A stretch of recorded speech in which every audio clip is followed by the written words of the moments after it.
Today is Monday, July 27th, 2015, and we're going to kind of continue on where we left off a week ago before I had to leave for work on the customs and the retro entertainment that Wayne had sent last week. So we're going to have several separate videos, and we're going to go over each of the cars. So as you know from the title, this one is obviously the BMW E36 M3 Race.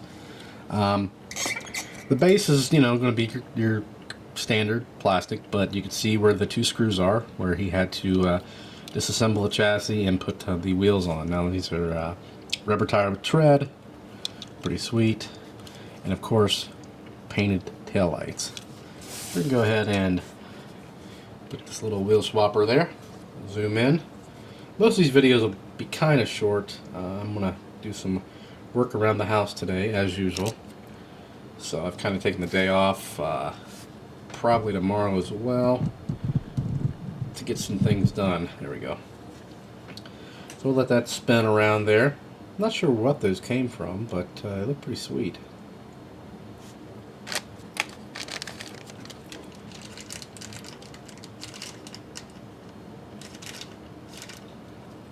Let that spin for a little bit longer, and then we will move on to the next one. So if you have any questions or comments, post those below. Please subscribe, and thanks for watching.